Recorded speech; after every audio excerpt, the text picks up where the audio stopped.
कर्जासाठी भांडणं होतात, काय काय वेळेला बँका देत नाहीत, राष्ट्रीयकृत बँका आहेत आणि अशा प्रकारे कसं यशस्वी होईल. परंतु देवेंद्र फडणवीस साहेबांच्या हे लक्षात आलं की काही महामंडळामध्ये कोट्यावधी रुपयाचा भ्रष्टाचार करणारी मंडळी नुकतीच जेलमध्ये गेली होती. ज्यांनी ज्या समाजाला न्याय दिला पाहिजे तो न्याय देण्यापेक्षा स्वतःची घरं स्वतःची त्या ठिकाणी कार्यकर्त्यांना भरण्याचा प्रयत्न केला. मग यदा कदाचित अण्णासाहेब पाटलांच्या महामंडळामध्ये असं होतं कामा नये म्हणून त्यांनी त्या योजनेमध्ये बदल केला आणि बँकेमधून कर्ज आणि कर्ज जे व्यवसायाला घेतलं जाईल ते महामंडळाच्या माध्यमातून व्याज परतावा त्या ठिकाणी दिलं जाईल. ज्या वेळेला मला जबाबदारी मिळाली त्यावेळेला मलाही वाटलं होतं, कारण मी पहिल्या विधान परिषदेवर काम केलं होतं अजितदादांच्यामुळे, पण साहेबांनी जबाबदारी दिल्यानंतर मलाही प्रशासनामध्ये एवढा कामाचा अनुभव नव्हता. एकदा संध्याकाळचं बोलून टाकलं आणि सांगितलं की राजा तुला फिरावं लागेल, तुम्हाला तालुक्यात उभे केले पाहिजे, तुम्हाला जिल्ह्यामध्ये गेलं पाहिजे. मराठा समाजाच्या बाजूला बसून का बँका कर्ज देत नाही, कुठला व्यवसाय आहे त्यांच्यामध्ये काही तांत्रिक अडचणी असतील तर तुम्हाला सोडवायला लागतील. साहेब मी आज तुम्हाला स्वाभिमानाने सांगतो, तुम्ही त्या दिवशी जो रात्रीचा सल्ला दिला त्या सल्ल्याला दुसऱ्या दिवसापासून मी अंमलबजावणी केली.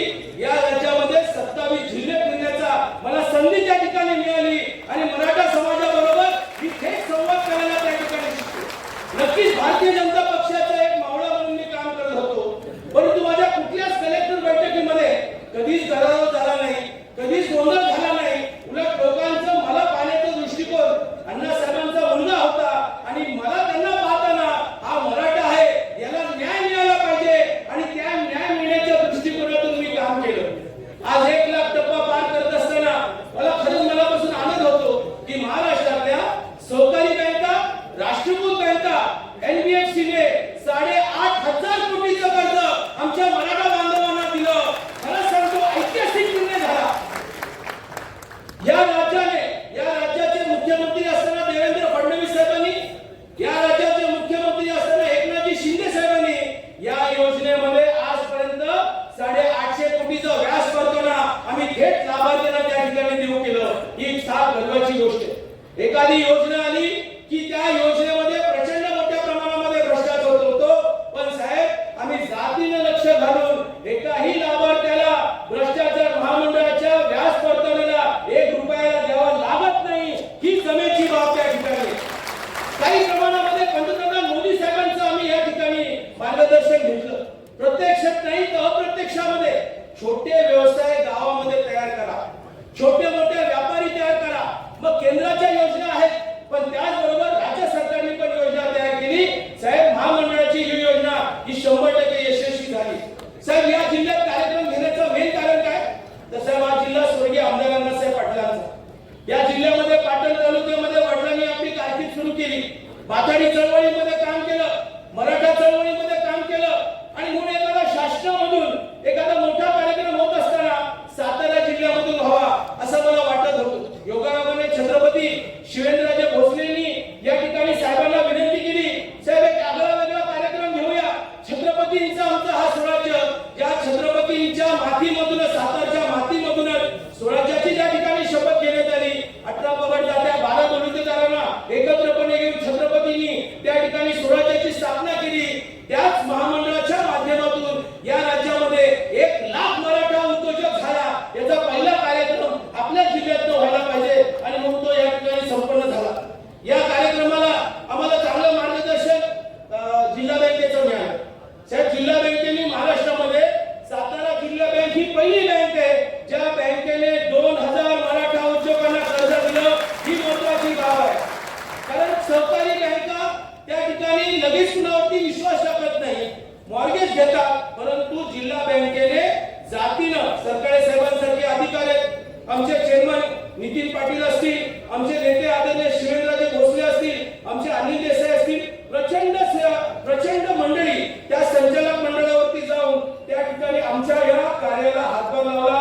आज मला सांगायला बरं वाटतं की सातारा जिल्ह्यामधून साधारण साहेब आम्ही 7,500 लोकांना वेगवेगळ्या बँकेच्या माध्यमातून कर्ज वाटप झालेलं आहे आणि या बँकेमधून 717 कोटीचं त्या ठिकाणी कर्ज दिलेलं आहे आणि 60 कोटीचं व्याज परतावा आज या ठिकाणी दिलेलं आहे.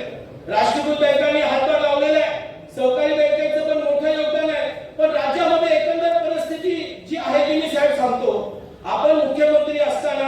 SLBCच्या मीटिंगला येत होता, जी राज्यस्तरीय बैठक असते ज्याच्यामध्ये नाबार्डचे अधिकारी, RBIचे अधिकारी.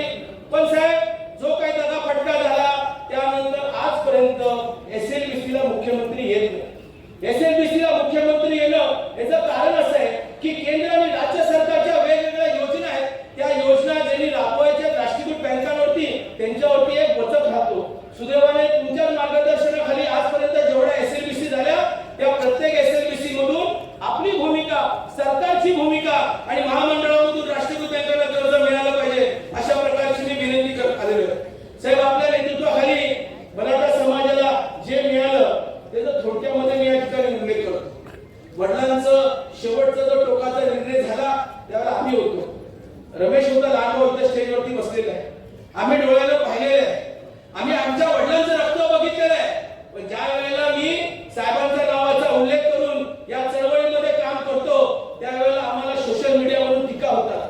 परंतु एक प्रसंग तुम्हाला मी सांगतो की साहेबांनी कधीही काम करताना याचं करू नको, त्या पक्षाचं करू नको, त्या गावात जाऊ नको, कधीच सूचना दिल्या नाही. साहेबांची प्रखरपणे भूमिका हेच असायची की नरेंद्र, मराठा समाजाला जेवढं मदत करता येईल तेवढं तुम्ही प्रामुख्याने करा, काय लागलं तर मी तुमच्या पाठीशी आहे. आज या राज्यामध्ये मराठा समाजाच्या तरुणांना सारथी संघटना तयार केली. सारथीमधून आमची मुलं MPSC मध्ये लागली, UPSC मध्ये गेली. आज 800 ते 900 मुलं या ठिकाणी कलेक्टर झाले, अधिकारी झाले. हे साहेब आपल्या दूरदृष्टीमुळे झालेलं आहे. आजपर्यंत राज्यकर्त्यांनी मराठा समाजाला फक्त वापर केलेला आहे. मग राष्ट्रवादी काँग्रेस असू दे किंवा काँग्रेस पक्ष असू दे, पण तुम्ही प्रत्यक्षामध्ये मराठा समाजाच्या आंदोलनाला सामोरं जात असताना त्यांना न्याय मिळवून देण्याचं काम केलं. हे जाहीरपणे मी या ठिकाणी सांगतो. अण्णासाहेबांचा मुलगा म्हणून मी या ठिकाणी सांगतो. मी काय साहेबांची तरफदारी उगीच करत नाही. त्या व्यक्तीबरोबर, त्या नेत्याबरोबर 2016 पासून मी त्या ठिकाणी जोडलेलं आहे. माथाडी कामगारांचा प्रश्न असू दे किंवा मराठा समाजाचा प्रश्न असू दे, कधी त्यांनी हात झटका घेतला नाही. परंतु आमचे काय बांधव ज्या वेळेला त्यांच्यावरती टीका टिप्पणी करतात त्यावेळेला आम्हाला वाईट वाटतं. साहेब एक जिवंत उदाहरण देतो. एक जिल्ह्यामध्ये, जालना जिल्ह्यामध्ये लाभार्थीचा मला फोन येतो. मी सगळ्यांचा फोन अटेंड आणि व्हॉट्सअपला रिप्लाय करतो. त्याची महामंडळामध्ये काय अडचण होती, मी अडचण सोडवली आणि त्या मित्राने काय केलं, साहेबांच्या विरोधातला एक व्हिडिओ त्या ठिकाणी त्याने ब्रॉडकास्ट केला. त्यांनी मलाही ब्रॉडकास्ट केला. मलाही आश्चर्य वाटलं. मी त्याला परत फोन केला, रे बाबा तुझं आताच महामंडळाचं काही तांत्रिक अडचणी होत्या ते मार्गीच लावल्या, तुम्हाला धन्यवाद दिलास. मग ज्या नेत्याच्या मार्गदर्शनाखाली मी काम करतो, ज्या नेत्याने या महामंडळाची पुनर्रचना केली, त्यांच्याबद्दल तू वाईट व्हिडिओ कसा काय मला पाठवला. तो थोडासा थांबला, त्याने विचार केला.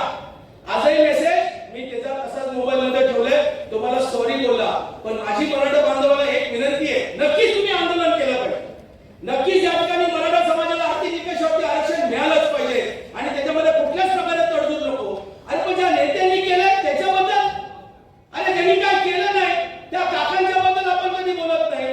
काकांनी काय केलं, काय दिलं लावलंय मराठा समाजाला, त्यांच्याबद्दल काहीच बोलायला तयार नाही आपण. पण ज्यांनी दिलं त्यांच्याबद्दल आपण अशा प्रकारे टीका करतात. आणि मी त्यांच्या सानिध्यात आहोत, त्यांच्या मार्गदर्शनाखाली काम करतो. कधीही नरेंद्र मराठा आहे म्हणून याला वेगळी वागणूक दिली नाही.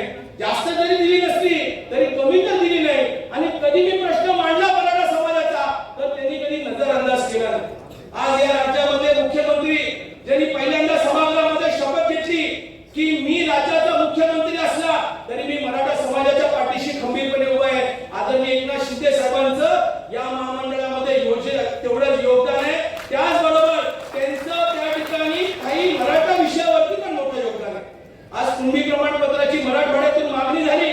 त्या मागणीच्या मुळे त्यांनी विशेष बाब म्हणून आदरणीय देवेंद्र फडणवीस साहेब आणि एकनाथ शिंदेनी काही कार्यक्रम लावला, करेक्ट कार्यक्रम लावला.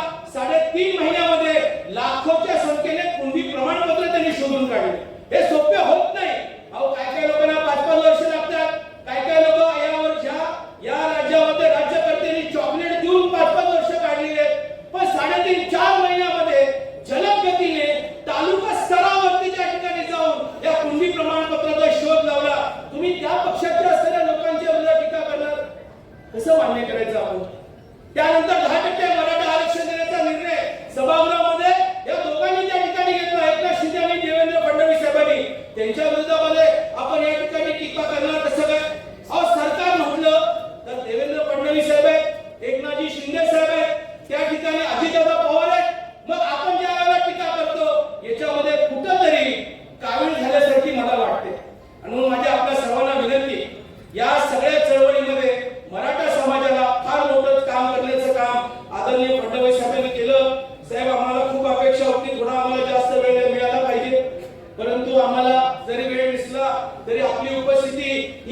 आमच्यासाठी खूप मोठी प्रेरणादायक आहे. एक शाबासकीचं हात आमच्या पाठीशी आहे आणि शेवटच्या क्षणापर्यंत या मराठा समाजाची एकनिष्ठ राहून आपण आणि आम्ही सगळेजण मिळून काम करू. पण कुणीही साहेबांच्या वरती भ्रशब्द काढताना या सगळ्या गोष्टीचा पहिला विचार केला पाहिजे. आपण कधीतरी आपण त्या ठिकाणी विचार करून पाहिलं पाहिजे की खरंच ज्यांनी आरक्षण दिलं त्यांच्याबद्दल आपण अशा का उद्गार काढा. हो, काहीतरी झालंय.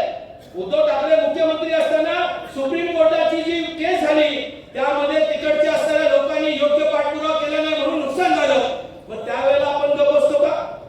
त्यांच्याबरोबर आपण काम करणार आहोत का आपण साहेब आणि एकनाथ शिंदे साहेबांकडे जाणार आणि त्यांना साहेब अजूनही आमच्या ताटामध्ये भाकरी कमी आहे, अजून आमच्या ताटीमध्ये भाकरी वाढा, कायद्याच्या चौकटीमध्ये टिकणारं आम्हाला आरक्षण द्या, महामंडळाला आम्हाला बळकटी द्या, आमच्या त्या ठिकाणी असणाऱ्या सारथी संघटनेच्या माध्यमातून आमच्या मराठा समाजाला अजून तुम्ही योजना तयार करा. का आपण द्वेष करणार? का आपण सोशल मीडियावरती टीकाटिप्पणी करणार? आणि म्हणजे सगळ्या मराठा बांधवांना विनंती आहे, मी कधीच व्यासपीठावरती एवढं बोललो नाही, पण ज्या माणसांच्या नेतृत्वाखाली आम्ही काम करतो त्यांनी कधी जातपातीचा भेदभाव त्या ठिकाणी केलेला नाहीये. यदा कदाचित असं वाटतं मनोज जोशी साहेब होते ते पण आमच्यासाठी लकी होते, कारण मनोज जोशी साहेबांनी महामंडळाची पुनर्रचना केली, त्यांनी तयार केली आणि फडणवीस साहेबांनी पुनर्रचना केली.